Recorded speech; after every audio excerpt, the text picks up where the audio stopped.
to us by His Son, whom He appointed the heir of all things. Siya po ang Panginoong Jesucristo, ang tagapagmana ng lahat ng bagay.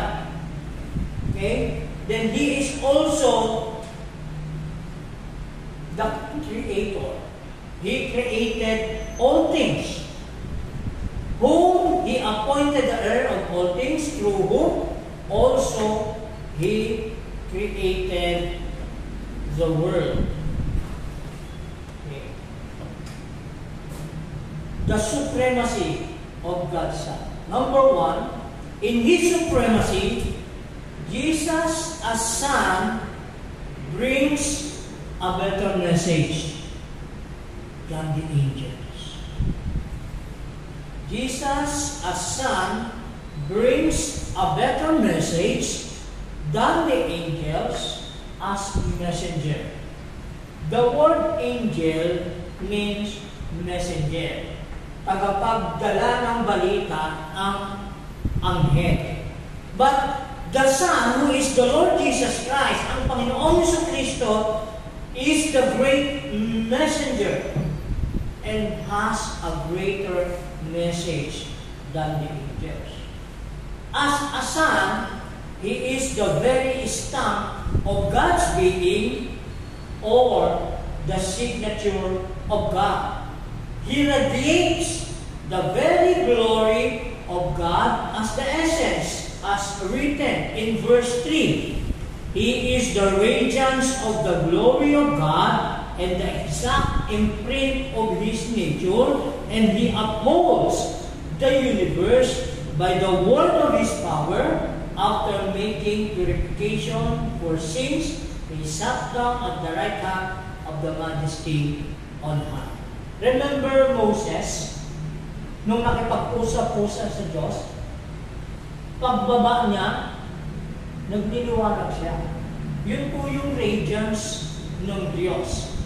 Meaning, kung tayo po ay napalapit sa ating Panginoon, magre-radiate po yung glory ng Diyos sa ating. Kumbaga, pag lumapit ka lang sa isang taong mabango, dumaan ka, at pagdaan mo, nabahaginan ka ng konting bango. Parang ganun po yung radiance na tinutukoy dito. Pero, ang ating Panginoong Jesucristo, He radiates the very glory of God. And it is the essence of God. Yung glory ng Diyos mismo, hindi lang siya nabahaginan, kung hindi nasa sa Kanya mismo ang glory. Kaya ito po yung sikreto why God revealed Himself to men. He revealed Himself to men. Kaya lang, hindi siya nakikilala ng mga taong hindi nakakakilala sa Kanya dahil una sa lahat, ayaw nilang makilala ang Panginoong Jesucristo. Ayaw nilang makilala ang tunay na Diyos.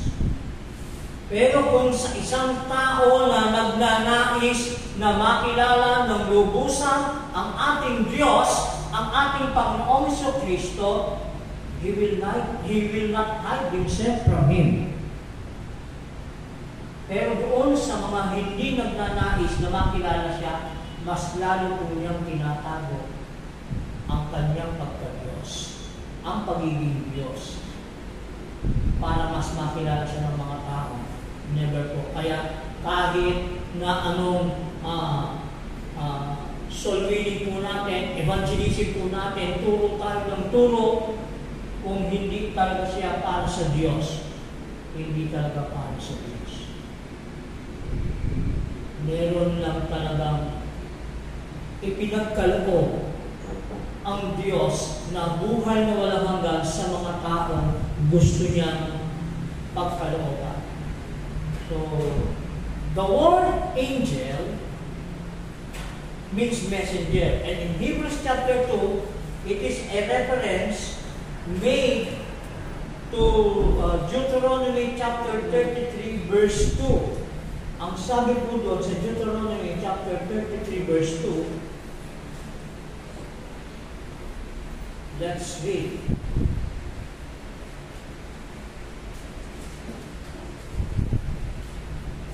The Bible says in Deuteronomy chapter 33, verse 2, He said, "The Lord came from Sinai and dawned from Seir upon us.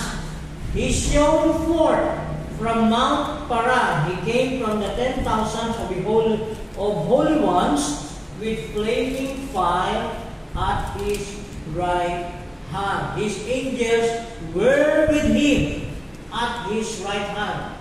Yung mga angels po na tinutukoy dito ay were with the Lord, kasama po ng ating Panginoon. And this was interpreted by some that the angels were mediators of the law of Moses. Acts chapter 7, verses 51 to 53. Please bear with me. We have many verses in the Bible. Acts chapter 7, verse 51 to 53. The Bible says, "You stiff-necked people are uncircumcised in heart and ears. You always resist the Holy Spirit, as your fathers did. So do you. Which of the prophets did your fathers not persecute? And they killed those who announced beforehand the coming of the righteous one, which is the Lord Jesus Christ, whom you have now betrayed and murdered. As Son, He brings a better message than the one the angels brought."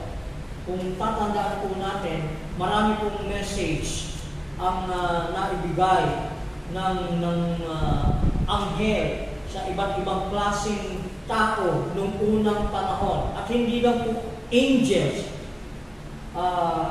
pati na rin po ang mga prophets. Pero makikita po natin that the Lord Jesus Christ, the Son, brings a better message. So ano po yung message ng ating Panginoong Jesucristo? He is a great messenger and He is also the message. The message. He is the gospel. He is the gospel. As we preach the gospel, we preach the Lord Jesus Christ.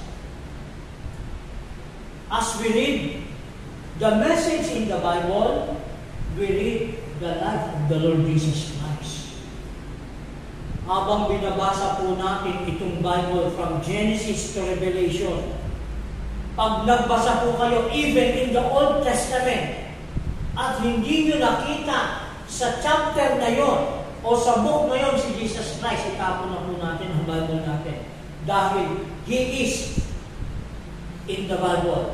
From the Old Testament, from Genesis to the Law of Moses, ang tinutukoy po doon concerning the covenant, ang akala ng iba ay doon sa mga taong pinagbigyan lang ng covenant. Pero hindi po yun. They are only the shadows. Shadow of the things to come.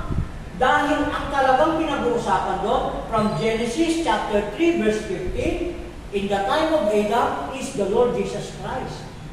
At ang pinag-uusapan doon sa kay Noah, na ibibigay na blessing, ay si Jesus Christ pa rin. Even in Abraham, ang akala ng mga iba na nagtuturo na yung message na yun ay para sa mga Hudyo lang o para kay Abraham lang and his family and his offspring, no.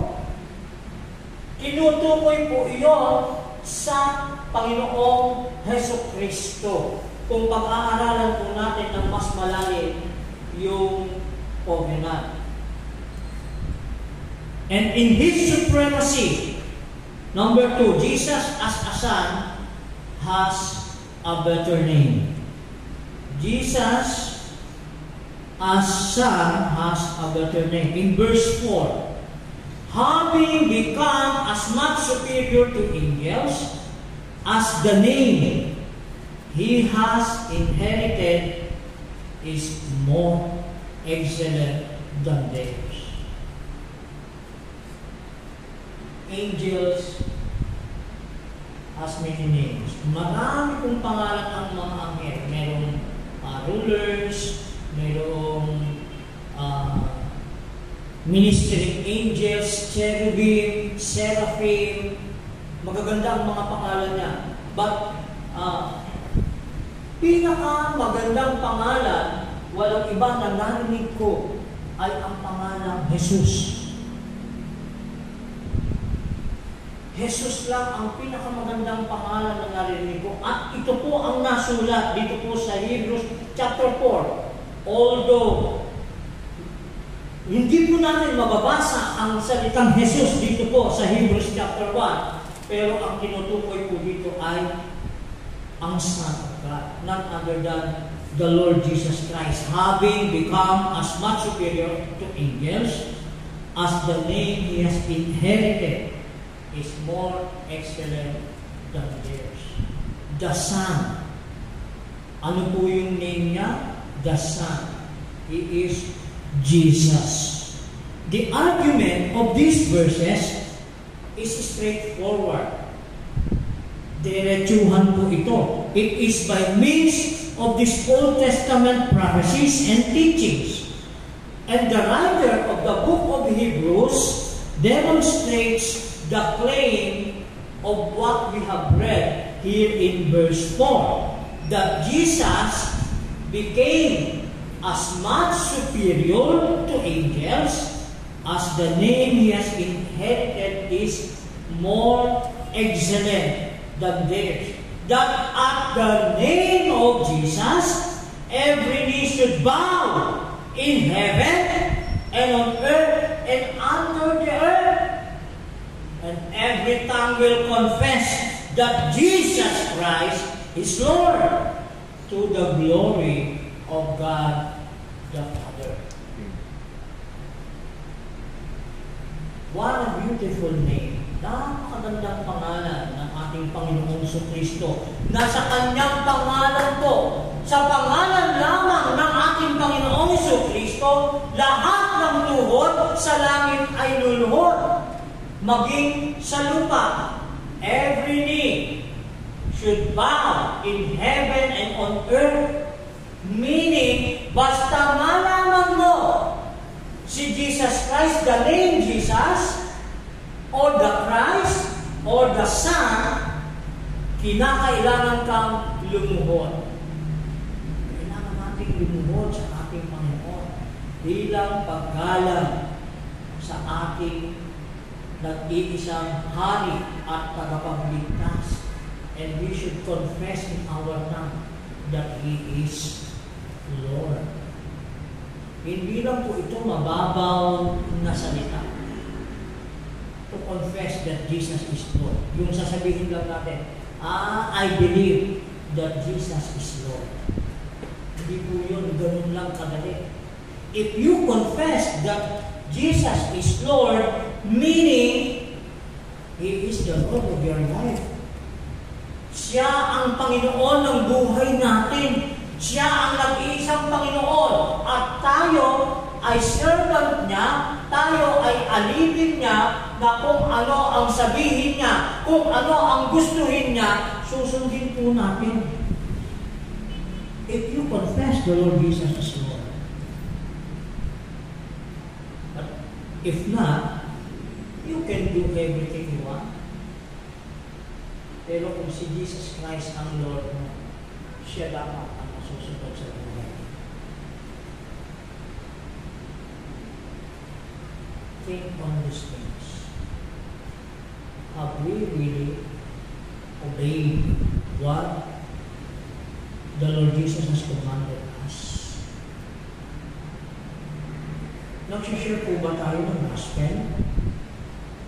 Do we really preach the gospel to others? Although alam natin, hindi tayo nagliligtas na kapag tayo ang nag-preach ng gospel, ay maliligtas sila. O pag sinabsinyer natin ang gospel, maliligtas sila. Hindi. Kasi kapag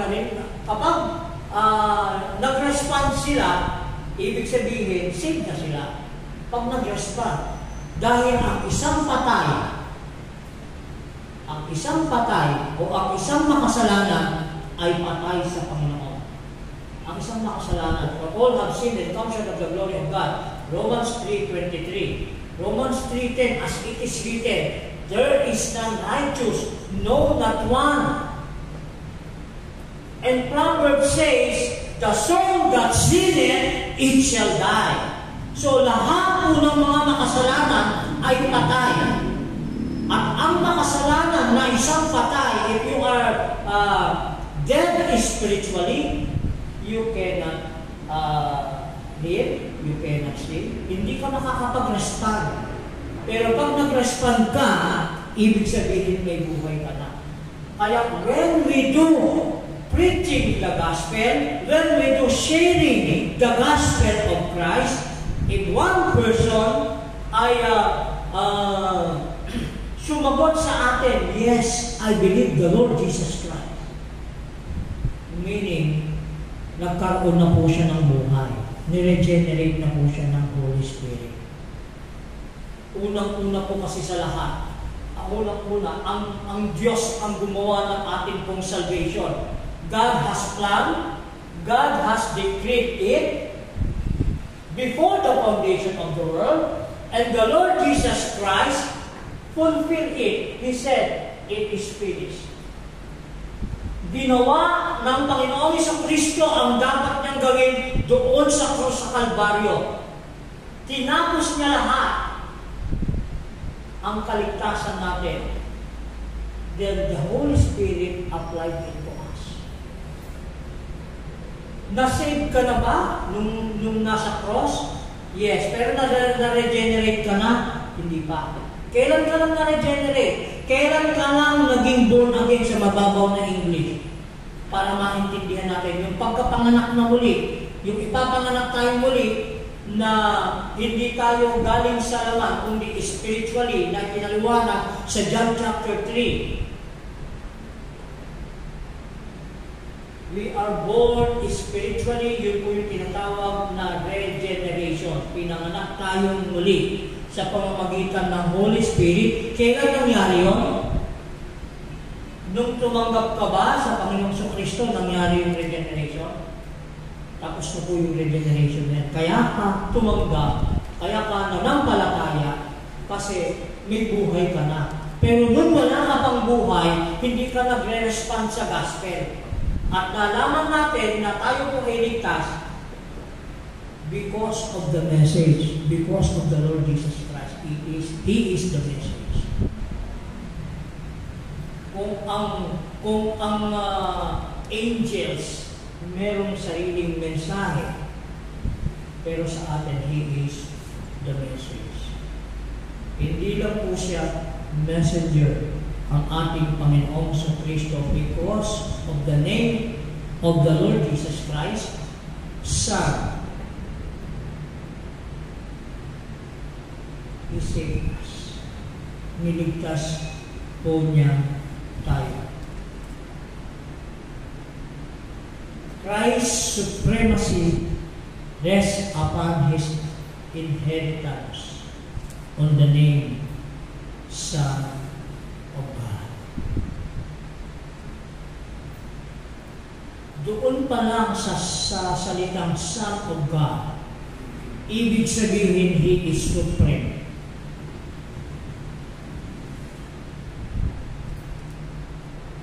Kayo po ba Son of God? Hello? Tayo po ba Son of God? No. There is only one Son of God. It is the Lord Jesus Christ. Nag-iisa yan. Kaya mali po yung connotation, na we are all brothers. Dahil hindi po lahat tayo magkakapatid talaga sa Panginoon. Yes, God created all men. Okay? God created all men, but not all men are sons of God or children of God. Hindi lahat po children of God. Hindi po lahat anak ng Diyos. Mali kasi there is only one Son of God. It is the Lord Jesus Christ. And in His name,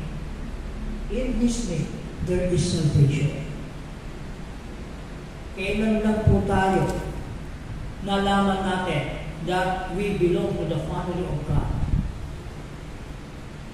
In John chapter 1, verse 12 and 13.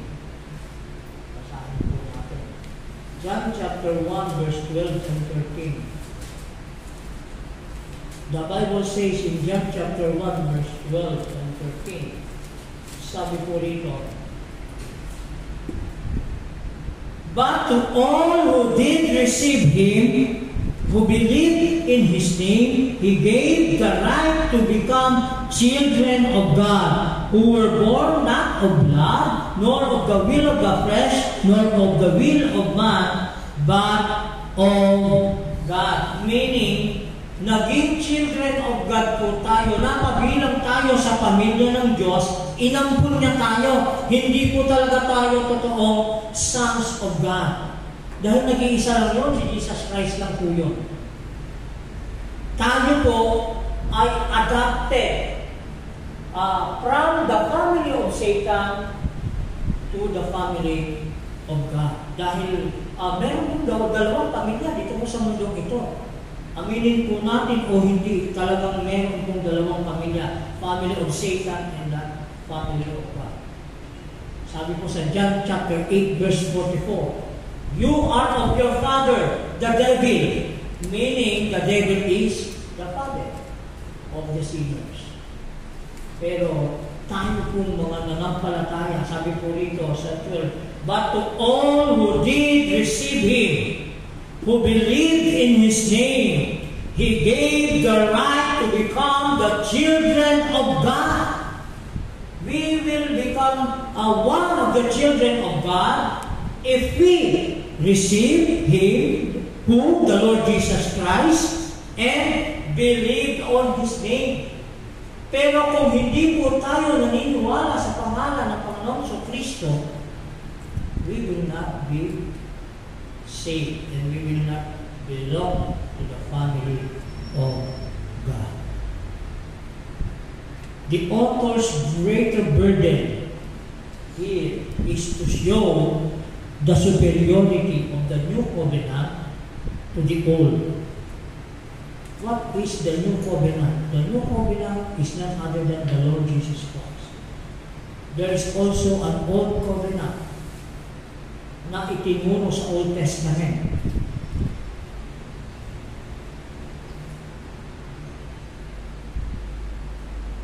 The author's greater burden here is to show the superiority of the gospel to the law.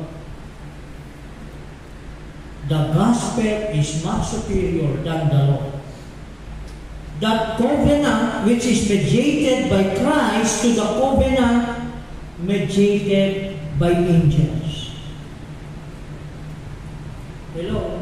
Nakikita po ba natin yung superiority nila? And His purpose is to persuade His readers not to fall back from Christianity to the old and now obsolete religion. Ang nais ipakita ng writer ng Hebrews, siguro napag-aralan niyo na po sa mga naunang nag-preach ng Hebrews, kung sino yung writer ng the book of Hebrews. Hindi ko na po in-elaborate yun kasi alam kong pinag-aralan niyo na po yun. Ang nais lang po ng writer ng Hebrew ay that his readers not to fall back from Christianity.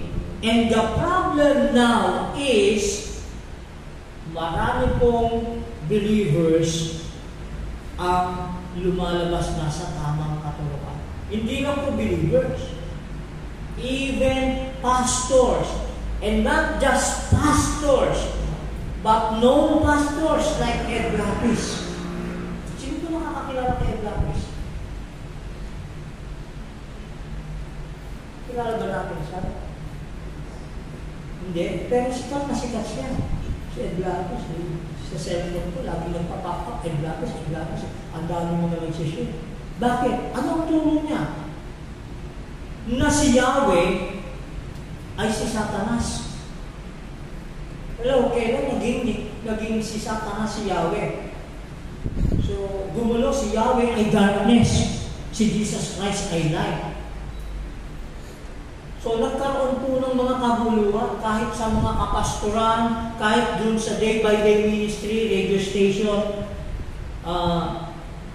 inalis siya pansamantala. Hindi ko alam kung binalik na po ulit agad siya.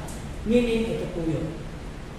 Napakaraming pastors ang humahanga kay Ed Lapis. He is a UP graduate. Magaling magturo. Pero, yung turo ba niya ay biblical? Yung turo ba niya ay yung tamang itinuturo ng salita ng Diyos? He is more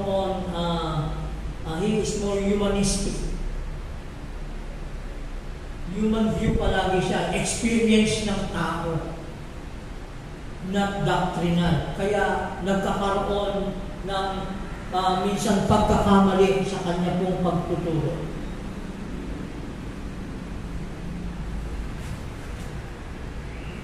Number 3. In His supremacy as Son, He is to be worshipped. In His supremacy, bilang anak, He is to be worshipped. Hebrews chapter 1 verse 6. And again, when He brings the firstborn into the world, He says, let all God's angels worship Him. Lahat ng mga anghel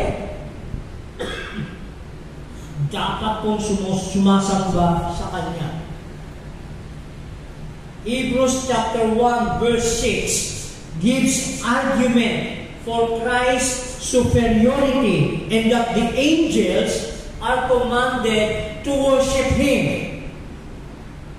And to prove this, the writer cites Psalm chapter 97 verse 7.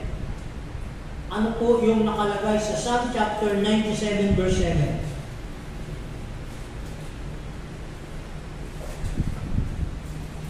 Let us read Psalm chapter 97 verse 7. The Bible says in verse 7, all worshippers of images are put to shame, who made their boast in worthless idols.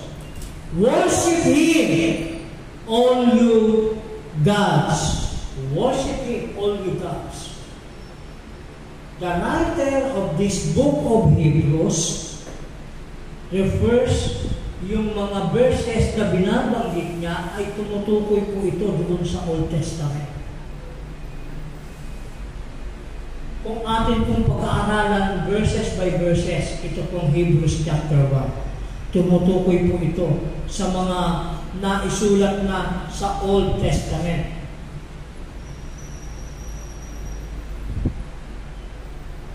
Pero tignan po natin yung introductory statement niya po dito. Hebrews 1:6. Sabi po rito, and again, when He brings the firstborn into the world. So, ang tinutukoy po niya na dapat i-worship ay yung firstborn. Who is the firstborn? Sino po yung firstborn na tinutukoy po dito? And God command that the angels should worship Him, yung firstborn. And this probably refers to the first coming of the Lord Jesus Christ. His birth. Natatandaan po ba natin? Pag Christmas na, pag December, sa kapanganakan ng ating Panginoon, angels singing praise. Tuwang-tuwa ang mga anghel. And not only that, on His birth, also in His burial. in His burial. The angels rejoice at the open tomb. Ang mga anghel ay nagre-rejoice doon sa bukas na libingan ng ating Panginoon sa Kristo. And also on the ascension of our Lord to heaven. And the book of Revelation reveals that the angels forever worship the Son, who is lion and lamb, as He sits on His throne. Maging ang mga anghel sa Revelation, tinutukoy po sa Revelation, they will forever worship the Son. They will forever worship the Lord. Pero tayo, magkaminsan, ay, ano ba yun? Tagal naman ang preaching ni Pastor. Kung minsan, naiinip tayo sa atin pong worship. Kasi meron tayong Sunday school. Tapos may exhortation pa ng libig. Tapos may worship pa. Magbabasa pa si Pastor ng napakaraming verses. May pupuntahan tayo Sunday. Kaya naiinip po tayo magkaminsan. Pero ang mga anghel, they will forever worship the Son, the Lord Jesus Christ. Hello. Minsan ang oras natin sobrang halaga sa atin. When it comes to hearing the Word of God. When it comes to studying the Word of God. Pag napatagal ng preaching si Pastor, titingin na tayo sa oras. Ito, ang oras na, hindi pa natatapos si Pastor. Alam niyo, naniniwala po tayo sa sola scriptura. Supposed to be ang worship po natin. Pag ito-total po natin, supposed to be ang oras. Dapat mas mahaba ang preaching of the Word of God than singing. The problem now in the churches, mas mahaba ang singing kaysa ang preaching of the Word of God. And shame on us. Shame on us. Bakit po? Nakakahirap po tayo sa Panginoon. Nakakahirap po tayo sa Panginoon.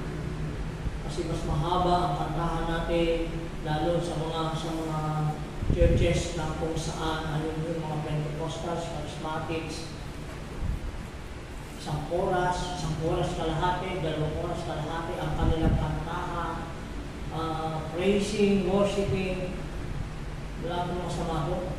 Tapos ang masama, yung preaching, 25 minutes. Pastor, hanggang 30 minutes ka lang. Huwag ka pa mag-preach ng lagpas. Bakit? Maiinip po yung mga tao. Ha? Maiinip sila?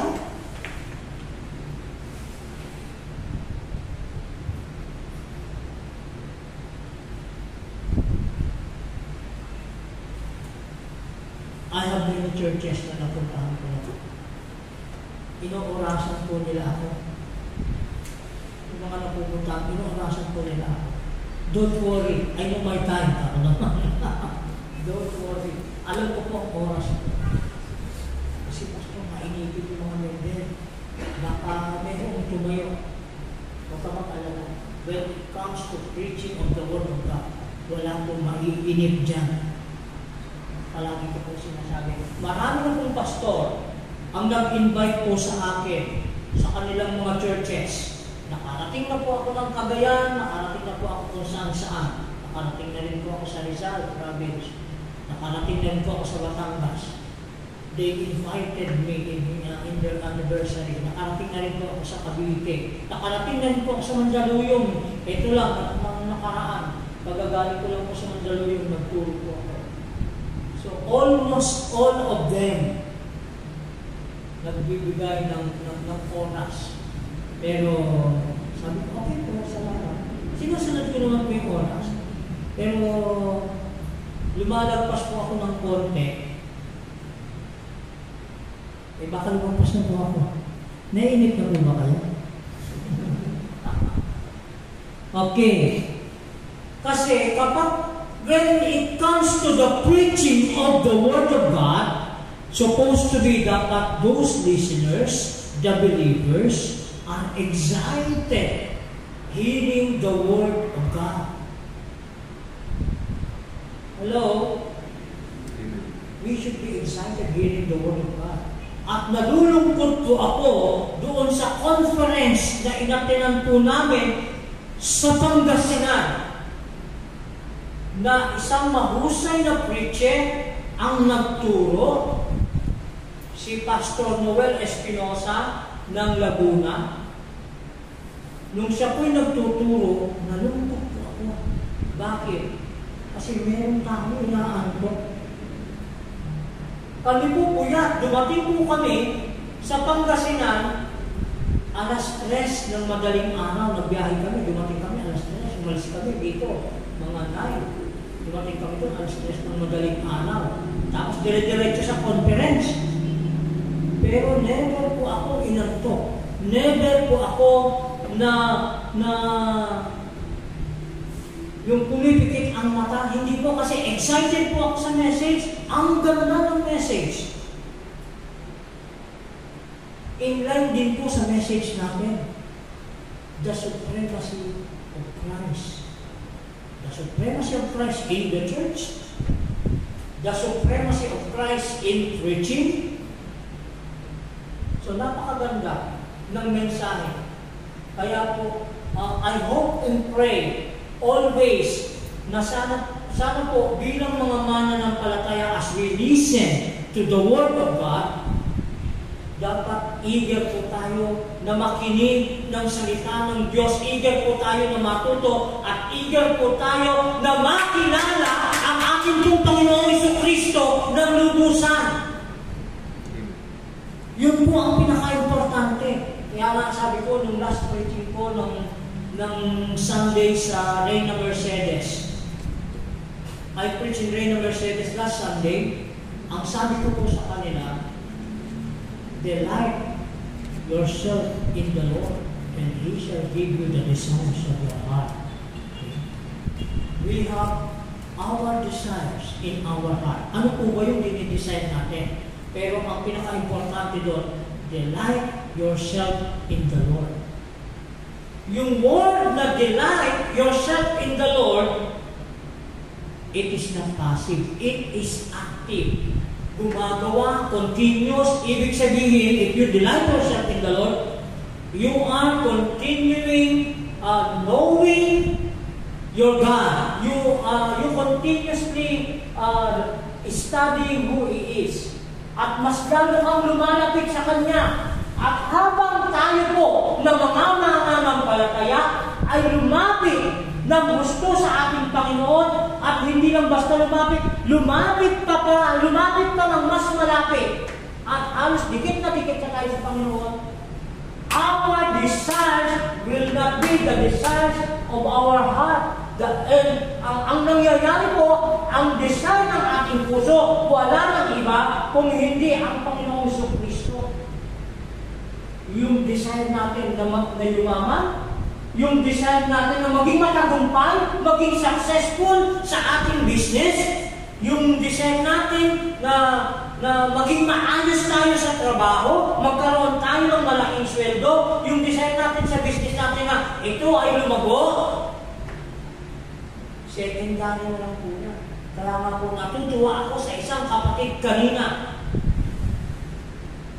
na nagsabi, ang first priority is the Lord Jesus Christ. Second priority, the Lord Jesus Christ. There is no priority, none other than the Lord Jesus Christ. Wala na pong third, fourth na priority po tayo. It is the Lord Jesus Christ. Lumulundag yung puso ko sa iba. Meron palang ganitong mananampalataya. Nung narinig ko po yung kanina, natutuwa ako. Kasi dapat ang desire ng ating puso ay walang iba kung hindi ang Panginoon lang. Ang ating Diyos. Kaya nga sabi niya, delight yourself in the Lord. Pag nag-delight tayo sa Panginoon, inayos natin yung buhay natin, inilapit natin sa Panginoon, at habang lumalapit tayo na lumalapit sa Panginoon, ang desire ng puso natin nakalitan na.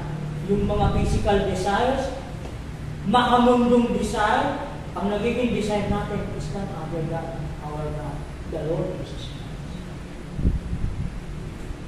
Because He is to be worshipped. Kinakailangan siya ay masamba. Sambahin natin siya sa Espiritu at katotohanan. John chapter 4, verse 24.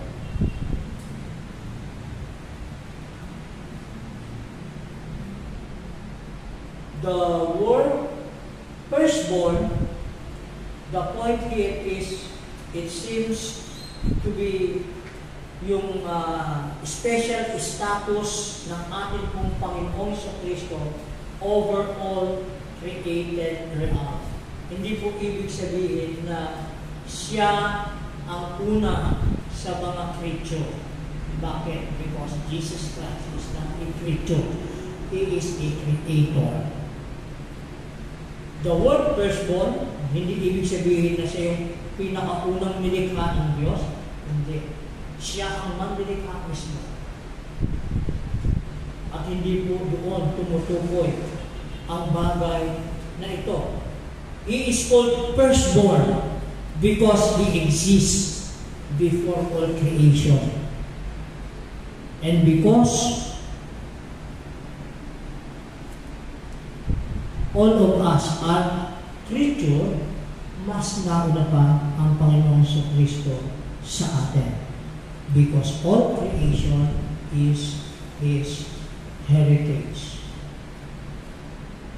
All creation is His heritage. Number 4, He is supreme because of His divine sovereignty.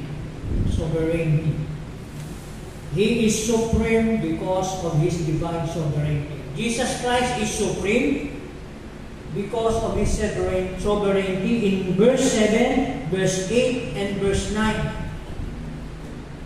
Verse 7, of the angels He says, He makes His angels winds and His ministers a flame of fire. Angels are servants of the Lord in His divine sovereignty. And in verse 8, but of the Son He says, Your throne, O God, is forever and ever. The scepter of uprightness is the scepter of your kingdom. Meaning, ang nagsasalita po dito ay ang God the Father. Ang Diyos, Ama mismo ang nagsasalita, and He is talking to God the Son, the Lord Jesus Christ. And unto the Son He says, sabi niya, Your throne, O God, is forever and ever. Meaning, even God the Father, sinasabi niya na si Jesus Christ ay Diyos. At nagpapatunay lang po ito ng deity of the Lord Jesus Christ. Verse 9. Ano po yung sinabi sa verse 9? You have loved righteousness and hated wickedness. Therefore God, your God, has anointed you with the oil of gladness beyond your companions. Tingnan po natin. Yung mga angels po dito, why Jesus Christ is superior to the angels? Bakit siya superior? Alam niyo ba yung mga angels, akala lang natin gano'n sa pagkakabasa natin, parang simple lang. Ano po? Pero kung titingnan po natin, ang angels sa Bible ay sinasamba ng mga Hudyo. Hindi lang mga Hudyo, iba't ibang tao sumasamba sa anghel. Kaya dito sinasabi ng writer ng Hebrews, hindi dapat ang angel ang sinasamba mo. Yung Son, si Jesus Christ. Yun lang ang gusto niyang paratingin dito sa sulat niya na ito.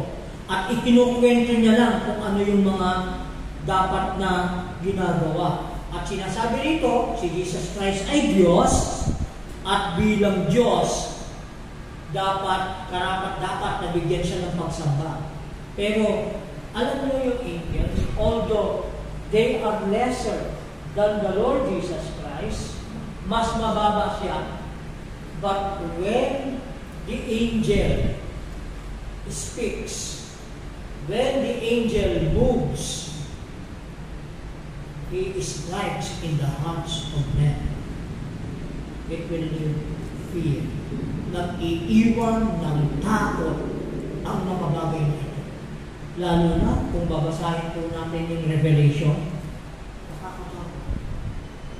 Kaya hindi po natin babasta-bastahin ang angels.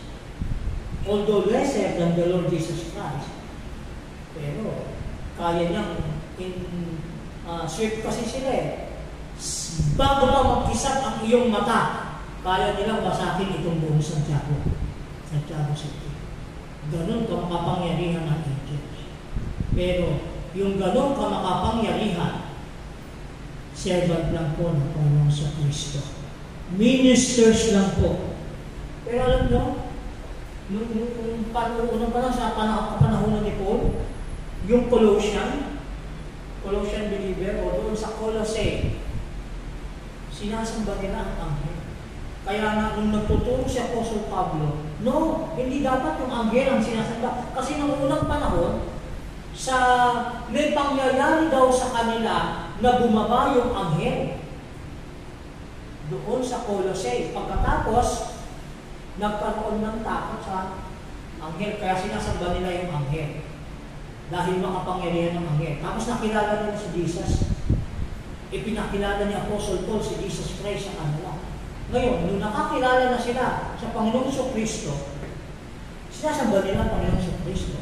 Pero sinasamba rin nila yung anghel. Kaya maganda po yung natin kanina. Yung Sunday School sa Heidelberg Catechism. Iisa lang ang dapat sambahin. Walang iba kung hindi ang Diyos.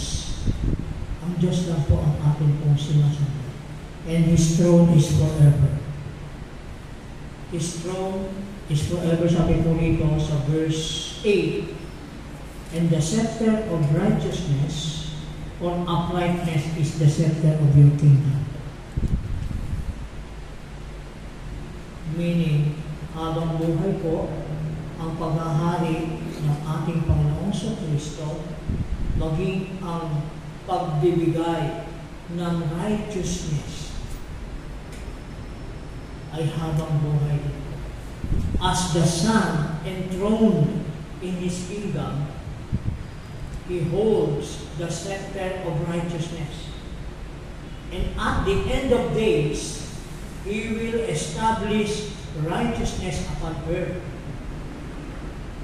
Although there are those who opposes the Lord in Psalm chapter 2, but the Lord will just laugh in verse 2. Psalm chapter 2, verse 2. The Lord will laugh and have them in derision, sabi po Lord.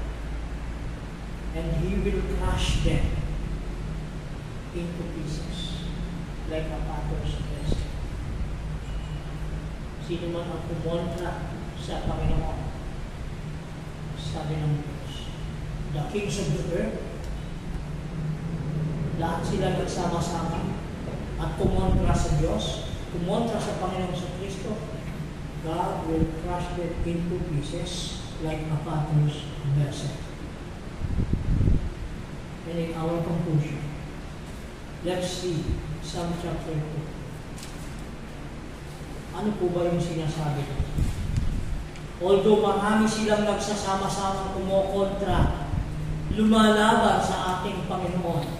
Pero ano ang sabi niya sa verse 11?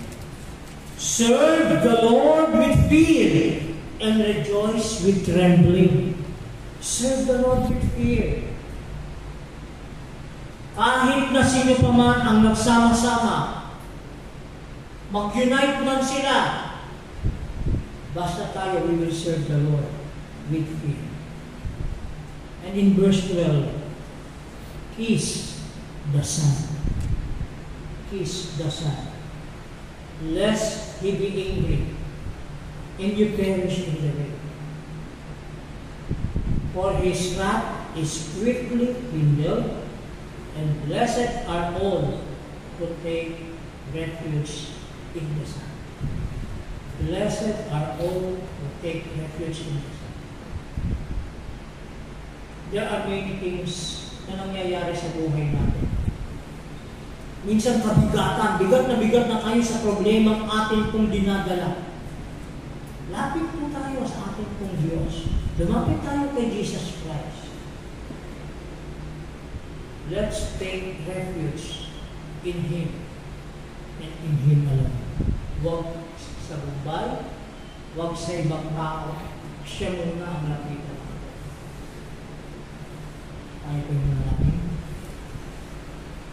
Ang naming Diyos na makapangyarihan sa lahat. Salamat po, Panginoon, sa inyo pong mensahe sa bawat isa sa amin, Lord. Nagkakamali po kami ng pagkakakilala sa inyo. Mas malalim pa po pala dapat ang aming pagkakakilala. Mas malaman pa po namin ang lubusan kung ano ang ginagawa mo po sa amin, Lord. Dalangin po namin anuman ang natanggap po namin mensahe ngayon. Itanim po namin sa kaibuturan ng aming puso at maging guide namin ito as we live dito po sa mundong ito habang hindi po kayo bumabalik. Muli, Panginoon, dalangin po namin nawao ka. Ikaw lamang po ang aming pong sasambahin. Ikaw lamang po ang aming pong uunahin, Panginoon, sa lahat ng aming ginagawa. Ikaw lamang, Panginoon, ang aming papupurihan. Ang desire ng aming puso, Panginoon, walang iba po, hindi ikaw din. Salamat po, Panginoon. Salamat. Nawa, Panginoon, ang bawat isa ay patuloy na maglingkod siya. Ang lahat ng ito'y dalangin po namin sa kangilamang pong pangalan ng Panginoon sa Kristo.